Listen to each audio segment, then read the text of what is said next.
धन धन सतगुरु तेरा ही आसरा। सतगुरु जी की प्यारी साथ संगत जी, अब सभी ने अपने ध्यान को एकाग्रत करते हुए पूज्य गुरु जी के अनमोल वचनों को श्रवण करना है जी। धन धन सतगुरु तेरा ही आसरा। बहुत ही घोर कलयुग का समय है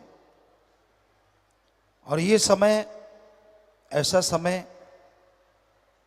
जिसमें बचाव हो सकता है तो सिर्फ अल्लाह वाहिगुरु के नाम से। इंसान की मन इंद्रियां इतने फैलाव पे हो गई हैं कि उनके सामने गुरुमुखता इंसानियत टिकती ही नहीं। टिकती उनकी है, वो इंसानियत पे कायम रहते हैं, वही मानवता को कायम रखते भी हैं जो सेवा और सुमरन करते हैं। सुमरन करने के लिए कोई अलग से जगह नहीं चाहिए। आप अपने घर में परिवार में रहते हुए आराम से सुमरन कर सकते हैं। बोल के करें, अंदर ही अंदर करें, जिह्वा से करें, ख्यालों से करें। पर कई बार इंसान कहता है उससे सुमरन होता नहीं। बड़ी हैरानी होती है। किसी का दिमाग विचार शून्य नहीं होता। हर इंसान के अंदर विचार सदैव चलते रहते हैं। यह अलग बात है, ज्यादातर लोगों के अंदर गलत विचार चलते हैं और कम अच्छे विचार चलते हैं। कम लोग ही होते हैं जिनके अंदर अच्छे विचार ज्यादा चलते हों और बुरे कम चलते हों। अगर ऐसा है तो वो भक्ति करता है, अगर ऐसा है तो वो सुमरन का पक्का है या सेवा करता है या दृढ़ यकीन है मालिक पे। इस वजह से तो पॉसिबल है कि बुरे विचार अंदर कम चले। अदरवाइज मन ये नफ़ शैतान बेलगाम घोड़े की तरह कहें या रॉकेट की तरह कहें, क्या नाम दें इसको। आज के आधुनिक युग में बच्चे यही समझेंगे शायद कि आमतौर पे कहा जाता है ये गाड़ी 0 से 5 सेकंड में, 7 सेकंड में 100 पे जा सकती है। और मन की सुई 100 से शुरू होती है, उसकी 0 है ही नहीं। उसका पहले ही जब स्पीडोमीटर पे पैर रखता है तो 100 पहले ही आया होता है। अब जरा सोचिए, उतने सेकंड में तो वो हजारों किलोमीटर की स्पीड पे चला जाता है। यानी आपके विचार आपको पता ही नहीं चलता कब आसमान पे पहुंच जाते हैं और कब पाताल में चले जाते हैं। कभी तो आपको दिखाएगा वाह तू ही आदमी है यार, बाकी तो कोई है ही नहीं, और कभी दिखाएगा तू तो मुर्दा है। हल्लाशेरी देता है मन इंसान को, वाह वाह तू ये कर दे, कोई जगह मिल जाए, कोई बात हो, कोई ये हो वो हो, बस फिर मन पंपिंग पंपिंग खूब पंप देता है। और आदमी कहता है मेरे जैसा तो बंदा पैदा ही नहीं हुआ। तो ये मन जालिम से लड़ना ही भक्ति है इस कलयुग में। आप दिखते कुछ और हो, अंदर प्रोग्राम कुछ और चल रहा होता है। यानी दुकान का लेवल जो लगा हुआ है और उसके अंदर सामान कुछ और ही रखा हुआ है। होता है ना ऐसा, कई बार कई दुकानों पे होता है, वो स्पेशल ग्राहक को ही देते हैं वो वाला सामान। आम ग्राहक तो जो पड़ा होता है उसी को देख के सामान ले जाते हैं, लेकिन कुछ स्पेशल होते हैं उनको वो वाला देते हैं जो लिखने में दिखने में नहीं होता। तो उसी तरह आपका मन आपके अंदर ऐसी बातें भर देता है जो दिखने में नहीं आती। आप वो चीज तक का दिखावा तो करते ही नहीं। अब हाँ मैं भगत, देखो मेरे जैसा कोई नहीं, मुझे तो सब पता है, मैं तो सब जानता हूं। खुद के बारे में जानता है तो छुपाता क्यों है? दूसरों के बारे में तू क्या खाक जानता है? खुद की गलतियां, खुद की बुराइयां आदमी को कभी लगती नहीं कि उसमें कमी है। उसको लगता नहीं मैं तो अच्छा हूं। अगर कमियां हो भी तो कबूतर की तरह आंखें बंद कर लेता है, कहता है बिल्ली तो आ ही नहीं रही। वो देखता भी है कि हाँ जो गलत करते हैं वो भरते हैं, लेकिन उसको ये लगा रहता नहीं नहीं मैं नहीं, मेरे में कुछ नहीं। कबूतर वाली बात आपको कई बार सुनाई है, हमने अपनी आंखों से देखी है। सामने बिल्ली आ रही है और कबूतर आंखें बंद कर लेता है, कहता बिल्ली गायब। और पता तब चलता है जब बिल्ली आके गर्दन पकड़ लेती। तो उसी तरह आप जो मन की रोटियां सेकते हो, जो गलत गलत बोलते रहते हो, बिल्ली नजदीक आ रही है भाई। जितनी मर्जी आंखें बंद कर लो, जितना मर्जी ये सोच लो कि मैं तो कुछ भी नहीं करता, मैं तो बिल्कुल दूध का धुला हूं, करते रहो। और जब बिल्ली ने आना है तो उसने पकड़ लेना है। सो कहने का मतलब, जो बुराइयां आपके अंदर हैं या जिन बुराइयों को आप करते रहते हैं, उनको छोड़ो और सतगुरु से नाता जोड़ो। जितने दिखावे करोगे, जितने पाखंड करोगे, जितना ढोंग करोगे, उतना ही अल्लाह वाहिगुरु राम से दूर होते जाओगे। सीधे साधों को मालिक लुटाता खजाने, भोले भालों को मालिक लुटाता खजाने। भोले भाले का मतलब जिसको दुनियादारी का कोई लेना देना ही नहीं। कई बार ऐसे लोग मालिक से जब जुड़ते हैं तो वो 100% मालिक के हो जाते हैं और बहुत जल्दी मालिक के दर्श दीदार करने लगते हैं। जो तेज तरार होते हैं वो तो एक्टिंग के माहिर होते हैं। इंसान के अंदर तो इतने एक्सप्रेशन हैं मालिक ने भरे हुए जो कहने सुनने से परे, पर जब फकीर के सामने देते हो तो वो पकड़ लेता है। उसको पता चल जाता है, अच्छा अच्छा बेटा। पंजाबी में कहावत है, अन्ना जुलाहा मानल मश्करियां, रब नाल ठगियां क्यों मारे बंदिया ते दिन रात पापां च गुजारे बंदिया। वो ऐसे नहीं, किसी को एहसास हुआ होगा तभी ऐसे गाने या दोहे छंद बनते हैं। और ये हमने देखा है, आदमी को तो बुद्धू बनाता ही है, भगवान को भी बनाता है, सतगुरु को बनाता है। उसकी चालें, उसके दिखावा, उसका चाल ढाल, उसका सोच जब हम देखते हैं तो बड़ा ही दुख होता है कि ओह ये कहां पहुंचा खड़ा है इंसान। दिखता कुछ और है, दुकान कुछ और ही है, सामान कुछ और ही है, दिखाता कुछ और है, बोलता कुछ और है, और अंदर है कुछ और ही। तो ऐसा करने वाले घर के ना घाट के, ना दुनिया में उन्हें कोई मुंह लगाता है और ना ही भगवान की दरगाह में वो इज्जत हासिल करते हैं। दर दर 84 लाख जोनियों में चक्कर लगाते रहते हैं। इंसान गलती करता है तभी तो इंसान है, भगवान नहीं। बेप्रवाह जी सुनाया करते, गलती करके मान ले उसे इंसान कहते हैं, गलती पे गलती करे उसे शैतान कहते हैं, और गलती पे गलती करता ही चला जाए और ना माने उसे हैवान कहते हैं। यानी 2 बार भी हो गई, चलो कोई बात नहीं, माफी मांगी, क्षमादान लिया, सुमरण किया, वो भी फिर भी आखिर है तो पशु वाली बात। इंसान को तो एक बार में हट जाना चाहिए ना। पर जो करते ही चला जाए और परवाह ही ना करे और एक्सप्रेशन ऐसे दे कि भाई मैं कुछ करता ही नहीं, मैं तो बिल्कुल सही हूं, तो ये बिल्कुल गलत है, ये शैतानियत।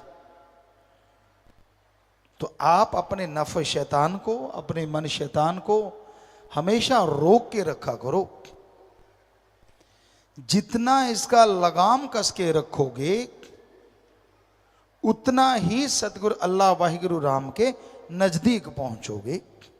और जब तक इंसान मन को रोकेगा नहीं, माल अल्लाह वाहिगुरु राम का कृपा पात्र नहीं बन सकता। सतगुरु मौला चाहे तो राई को पहाड़ बना दे, और पहाड़ को राई बना दें, कोई देर नहीं लगती।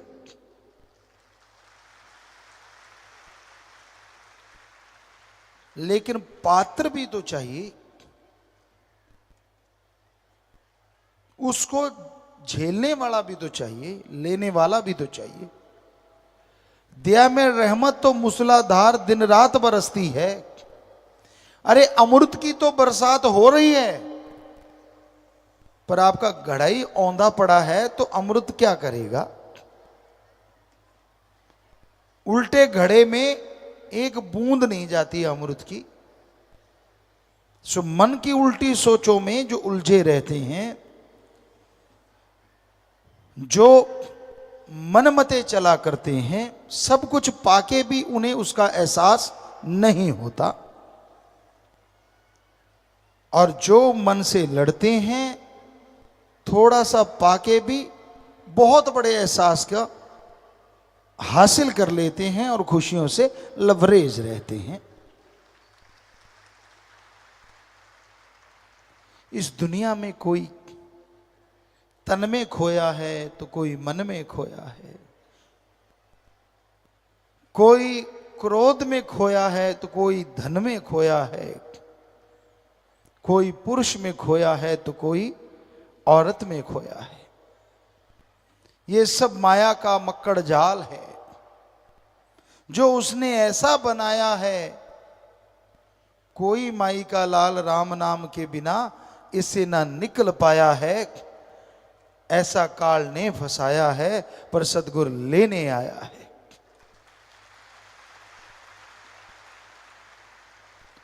काल का जुल्म सितम रूहों पे होता है तो सतगुरु पीर फकीर आते हैं, संत आते हैं, भगवान उन्हें भेजता है कि जाओ मेरी औलाद को समझाओ।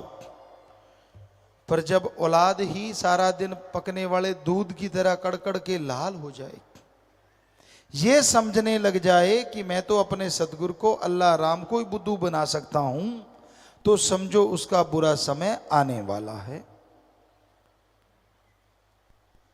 इसलिए अपने नफ्स के हत्थे चढ़ के अपने आप को अहंकार की बुलंदियों पे मत लेके जाओ, वरना गिर के चकनाचूर हो जाओगी। उसे पल पल की खबर है, वो क्षण क्षण की जानता है।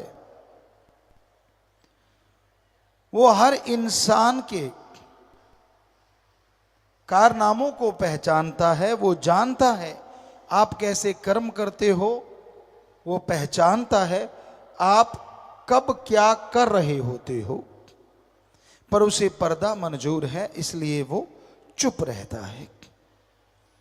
और हमें नहीं लगता कि इंसान अपने पीर फकीर के वचन ना मान के सुखी होता होगा। क्षणिक सुख हुआ, क्षणिक खुशी आई, फिर बुरा हाल, फिर अंदर बाहर से बेहाल। आत्मा कचोटती है, शर्म देती है, अरे ओ पगले कहां पड़ गया तन मन के चक्कर में। अपने अल्लाह, अपने वाहिगुरु, अपने राम को बुला के इंसान काल के चक्करों में उलझा हुआ है। एक कहावत आपको सुनाया करते हैं, आज फिर ख्याल में आई। एक राजा के पास बहुत कुछ था, बहुत परोपकारी राजा था, किसी का दुख दर्द नहीं सहता था। तो एक बार साधु संत उसे मिले, देखा कि यार ये इतनी भक्ति करता है, इतनी परमार्थ पर हित सेवा करता है ये राजा, इतना प्रजा को सुखी रखता है, क्यों ना इसे कोई वरदान दिया जाए। तो उन्होंने उस राजा को एक फल दिया कि हे राजन, ये फल ले ले तू, अगर खाएगा तो 9/9 हमेशा जवान रहेगा। तू इतनी समाज की सेवा करता है, इतना ख्याल रखता है प्रजा का। तो राजा ने वो फल ले लिया, पर वो राजा में एक बात थी, वो अपनी महारानी से बेइंतहा मोहब्बत करता था, बहुत बहुत ज्यादा प्यार करता था। तो राजा ने वो फल अपनी महारानी को दिया कि भाई तू चिर जौवन, हमेशा नवजौवन रहना, ये फल खा ले। रानी ने फल ले लिया। कुछ दिन बीते, वो फल राजा के सामने आया। घूम घुमा के उसे एक वैश्या फल दे रही थी। राजा हैरान रह गया, ये फल तो महारानी को दिया था और ये फल मुझे एक वैश्या दे रही है। उसने पूछा इसमें क्या फर्क, क्या है इस फल में? तो वैश्या कहेंगे, हे राजन, मैं गंदगी का घर और आप इतने अच्छे समाज सुधारक, इतने नेक राजा, मैं आपको फल दे रही हूं, इस फल की खासियत बड़ी जबरदस्त है। राजा कहने लगा, क्या? कहने लगे, इसे जो खाएगा वो हमेशा नवजौवन, चिर जौवन रहेगा, जवान रहेगा, बूढ़ा नहीं होगा। राजा हैरान रह गया, कहने लगा, बताओ तेरे पास फल कहां से आया? वो कांपने लगी, कहती बताती हूं। राजा कहता रुक। उसने महारानी को बुलाया, कहता फल कहां है? कहती जी खा गई। कहने लगी, राजा के हाथ में फल था, कांप गई। कहने लगी, मारो चाहे छोड़ो, मेरे यहां कोतवाल आता था, मैं उसे मोहब्बत करती थी। आपने मुझे फल दिया, मैंने कोतवाल को दिया। राजा ने कोतवाल को बुलाया, बुलाओ उसको। ये फल तो कोतवाल थर थर कांपते हुए कहने लगा, जी महारानी के पास तो मजबूरी वश जाता था, मेरा प्यार तो इस वैश्या से था, इसलिए मैंने ये फल इस वैश्या को दिया। राजा क्या सारे प्यार मोहब्बत के भरम लेके टूट गए, आंखों में आंसू आ गए। देखा, जिस महारानी को मैं जान से ज्यादा प्यार करता था, उसकी यारी कोतवाल से, और जिस कोतवाल की यारी महारानी से हो, उसकी यारी वैश्या से। तो राजा कहने लगा, सबसे कोई अच्छा है इन सब में, हम सब में तो वो एक ही है, और वो है वैश्या। उसको इनाम दिया। अरे महारानी, तुझे क्या चाहिए था जिसके पास महाराजा था? अबे ओ कोतवाल, जिसको महारानी मिल जाए और क्या चाहिए, पर तूने इसको दिया। और वैश्या देखो, वो अपने राजा से मोहब्बत करती थी, सच्ची मोहब्बत, पाक मोहब्बत। उसने सोचा मेरा राजा हमेशा नवजौवन रहे। सो आगे की कहानी भी है, लेकिन कहने का मतलब, जब अल्लाह वाहिगुरु राम से इश्क हो जाता है, जब भगवान से इश्क हो जाता है, फिर इंसान गंदगी के पुतलों में गंदगी ढूंढता रहता है, इसमें ढूंढी, उसमें देखा, इसमें देखा, क्या? फिर तो वो वैश्या ही अच्छी हुई जिसने सिर्फ और सिर्फ राजा को देखा। सो इश्क उस अल्लाह वाहिगुरु राम से जब करते हो, तो अपना दृढ़ यकीन उसके लिए रखा करो। छींक आ गई, क्यों आई? मैं बीमार हो गया, क्यों हुआ? खुद के कर्म याद नहीं, क्या क्या गुल खिलाए हैं लाइफ में, वो सारे बुला दिए, और दोष देने चला है सतगुरु को, अल्लाह वाहिगुरु राम को। उसने मेरे साथ ऐसा क्यों किया, उसने मेरे साथ वैसा क्यों किया? भूल गया उसने तुझे 84 लाख जन्म में चक्कर लगाते लगाते को मनुष्य शरीर दिया, और मनुष्य शरीर देके संतों से मिलाप करवा दिया, नाम दिलवा दिया, जिससे इस संसार से नहीं हमेशा से सच्ची मुक्ति मिले, मालिक की गोद में पहुंचे। और तेरे लिए भगवान क्या करे? गंदगी के पुतले को बिना देखे बिना सोचे उसने राम नाम से जोड़ के, अल्लाह वाहिगुरु से जोड़ के अपना बना लिया। क्या तेरे में ऐसा कोई कर्म था जो तू उसका हो गया? कभी लाइफ में सोचा है?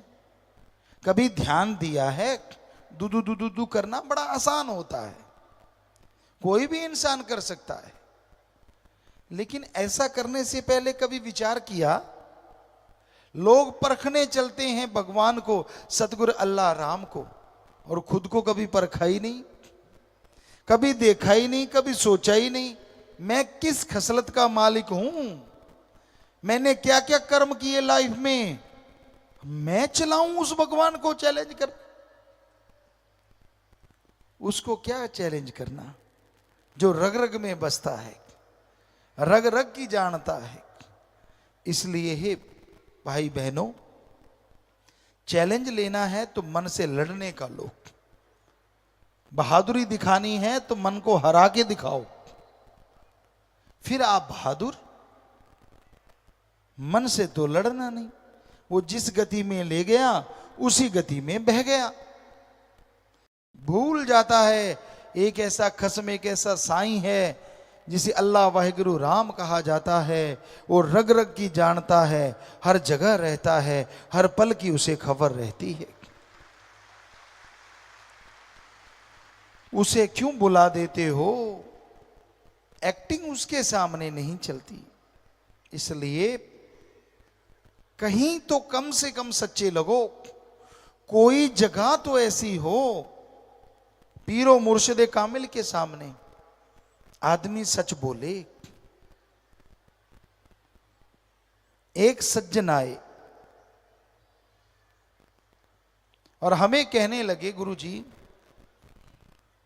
हम दुनिया में इतना झूठ बोलते हैं, आप समझ ही जाओगे, इतना झूठ बोलते हैं, इतना झूठ बोलते हैं, जब आपके सामने बैठते हैं तो 1000 बार सोचना पड़ता है सच कौन सा है, ताकि गुरु के सामने वो सच बोले।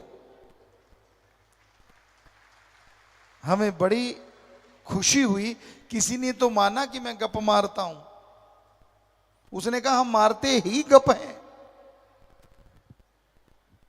बोलना गप नहीं होता, कर्म भी होते हैं, रजो तमो सतो, ये तो उनमें आ गया।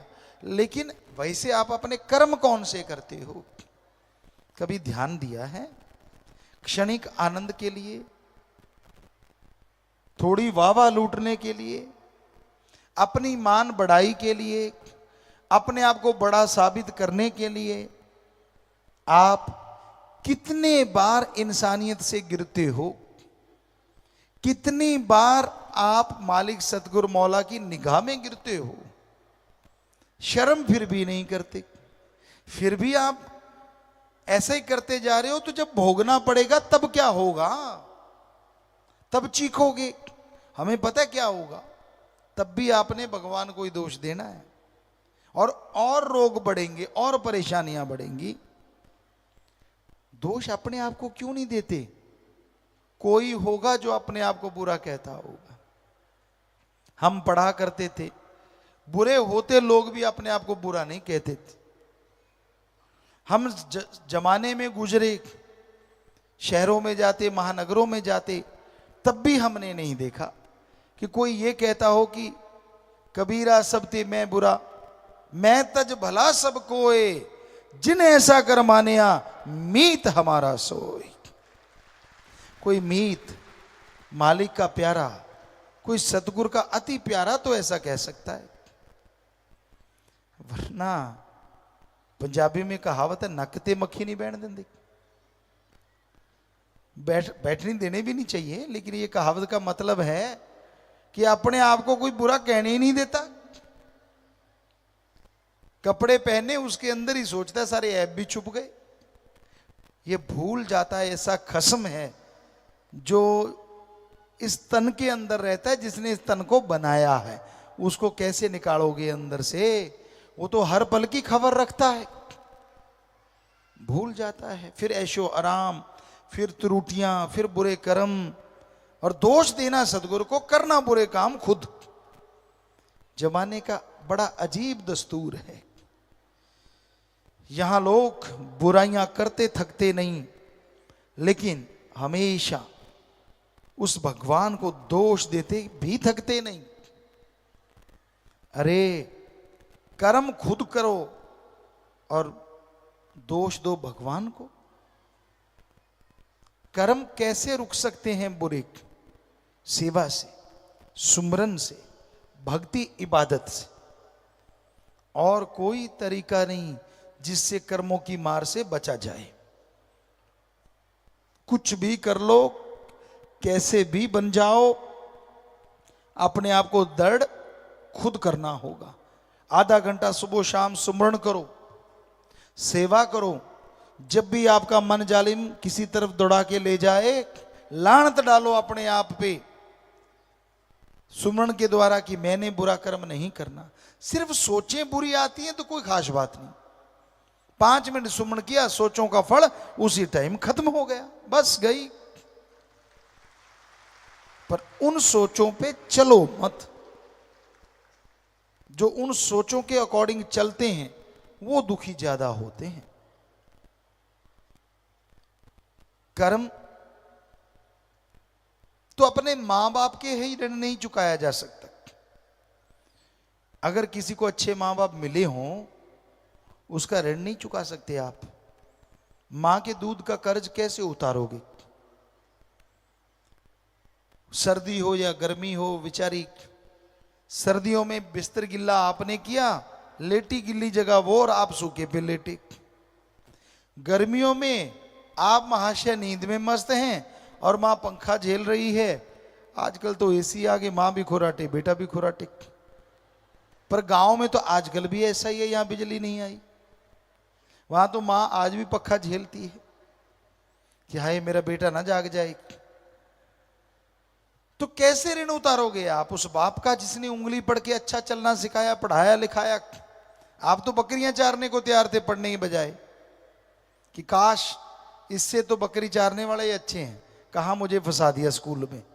याद करो वो दिन जब आप स्कूल के अंदर बैठे होते थे और बाहर कोई भेड़ बकरी चरा रहा होता, आप कहते यार यार कितना सुखी है यार, मैं जेल खाने में और वो आजाद घूम रहा है। पर बाप ने नहीं मानी आपकी बात, आपको पढ़ाया लिखाया, आप ऑफिसर बन गए, पर आपको रत्ती शर्म नहीं आई। उसका शुक्राना तो क्या करना था? माँ बाप को मारी लात, निकल जाओ घर से, अब तो मेरे कबीलदारी बड़ी हो गई। अरे लानत ऐसे बेटों पे, शर्म नहीं आई, कहीं भी दर्द नहीं आया। पत्नी तो नहीं कहती कि आप सबको घर से निकाल दो, कहती है तो फिर क्यों सुनते हो आप? पत्नी को तो जन्म नहीं दिया आपके माँ बाप ने, आपको दिया है। कहीं तो लानत डालो अपने आप पे।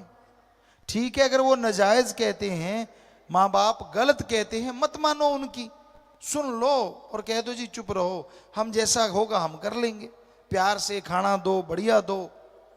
पर आप तो उनको घर से निकाल देते हो। वो नंगे हैं या कपड़े पहने हैं, वो खाते हैं कि नहीं खाते, आपको शर्म नहीं आती?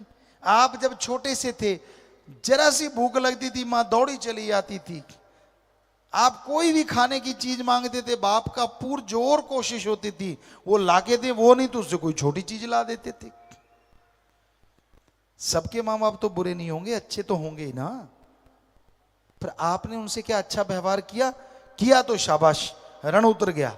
अगर नहीं किया तो लानत आप पे, आपके मां बाप पे नहीं। अगला कहता है यार कैसी औलाद जन्मी? औलाद तो आदमी बढ़िया ही जन्मता है। वो जैसे संग सोहबत में गया, उसका रंग जैसा उसने अपना लिया, वो वैसा बन जाता है। तो इसलिए हमेशा से ध्यान रखो अपने मां बाप का, और मां बाप को भी चाहिए वो बच्चों के कार्य में ज्यादा दखल ना दे।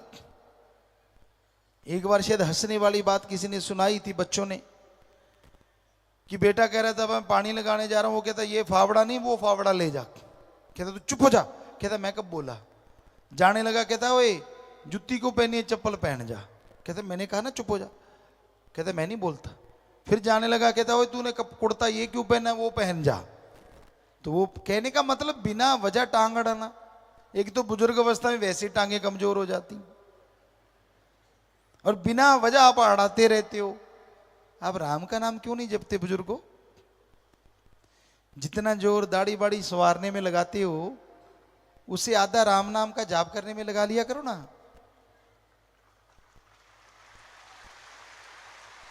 हम नहीं कहते कि दाढ़ी ना संवारो, जितनी मर्जी संवारो, फिक्सो विक्सो जो मर्जी लगाओ, हमें कोई चक्कर नहीं। हमारा कहने का यहां मतलब है जितना आप दुनिया को फेस दिखा के प्रभावित करना चाहते हो, कहीं उस आत्मा को थोड़ा सा अच्छा दिखा के भगवान को प्रभावित करने की सोच लो तो बारे न्यारे ना हो जाएं आपके।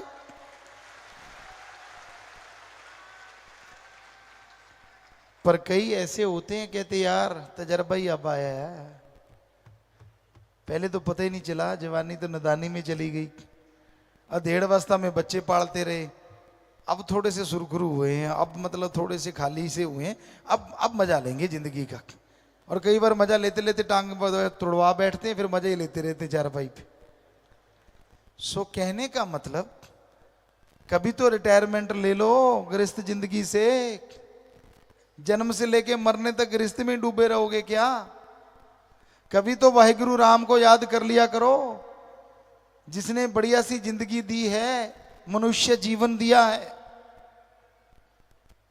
पर ना जी, मेरा ये क्यों नहीं, मेरा वो क्यों नहीं, मेरा फलां। एक बुजुर्ग माता आई, हमने कहा बेचारी बीमार है, शायद प्रार्थना करना चाहती है, हाथ कांप रहे हैं, तक तक तक सिर कांप रहा है। हमने कहा हाँ बोलो आप उदास हैं। कहते हाँ पिताजी। क्या चक्कर है? बेटा पोता तंग करते हैं? कहते नहीं नहीं नहीं नहीं नहीं, बढ़िया घर है, बेटा है, पोता है, आगे पोते के भी बेटा है, बड़ा हो गया, तो फिर क्या चाहती हो? कहती पोते के बेटे के बेटा हो जाए, बेटियां हैं दो।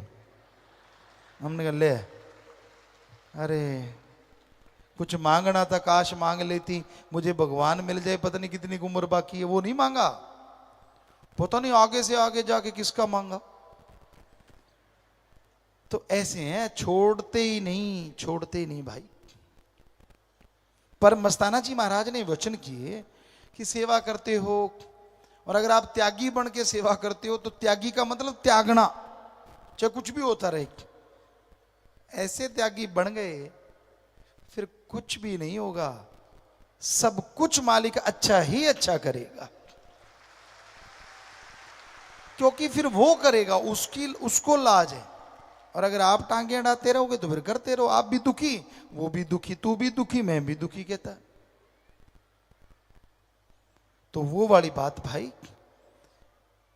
घर गृहस्थ में रहते मालिक को पा सकते हो, सुमरन करो, गृहस्थ जिंदगी का सही तरीके से निर्वाह करो, अपने कर्तव्य अपने फर्ज की अदायगी करो, पर एक फर्ज कभी ना भूलो, अल्लाह वाहिगुरु राम की भक्ति और उसकी औलाद की सेवा, वो हमेशा करते रहो। और जब त्यागी बनते हो तो सच्चे त्यागी बनो, दिखने वाले नहीं, डुप्लीकेट नहीं, सच्चे वाले।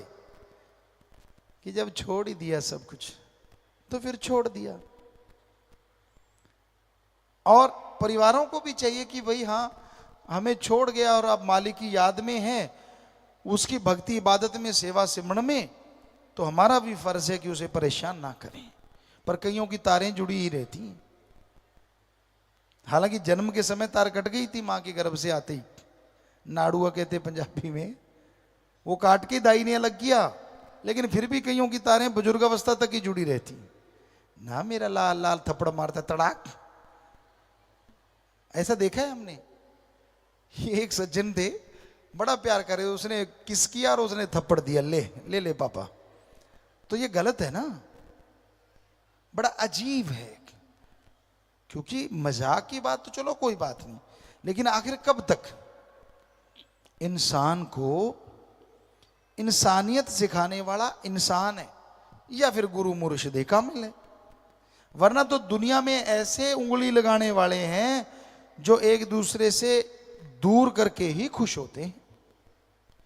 तो इसलिए भाई इस युग में जितनी भक्ति करोगे, जितने सतगुरु मौला के बन के रहोगे दिलो दिमाग से, उतना ही वो अल्लाह वाहिगुरु राम झोलियां भरेगा। जितने पाखंड करोगे, जितने ढोंग दिखावे करोगे, जितने शब्द गलत बोल दिए, एक एक शब्द का हर्जाना आपको चुकाना पड़ेगा। क्योंकि सिमरन आपका इतना है नहीं, सेवा आप उतनी कर नहीं पाते, तो फिर हर्जाना भोगोगे कैसे? शरीर में बीमारियों से, परेशानियों से, दिमागी टेंशन से, और कोई तरीका नहीं। हम कोई बद्दुआ नहीं दे रहे, हम तो बता रहे हैं अगर ऐसा करोगे तो ऐसा। पंजाबी में एक कहावत है, मुर्दा बोलू खप्पण पाड़ू। क्योंकि मुर्दे के ऊपर कफन डला होता है, तो वो जब बोलेगा तो नेचुरली कफन फटेगा ना। तो कहीं होती है ऐसे। और जब भी बोलना है गलत बोलना है, अच्छा नहीं बोलना। इसलिए मत करो ऐसा। भरती जाती है बेड़ी, भरती जाती है, भरती जाती है और एकदम से डूबती है तड़ाक, और फिर रोने के सिवाय कुछ भी पल्ले नहीं रहता। इसलिए किसी का बुरा भी देखो तो बुरा गाओ ना, खुद बुरा करो ना, बस इतना ही काफी है। धन धन सतगुरु तेरा ही आसरा। सतगुरु जी की प्यारी साध संगत जी, आप जी ने बहुत ही प्रेम पूर्वक सतगुरु जी के वचनों को श्रवण किया। और अगर आप गुरु जी के और सत्संग सुनना चाहते हैं तो इस चैनल को लाइक, शेयर एंड सब्सक्राइब जरूर करें। धन धन सतगुरु तेरा ही आसरा।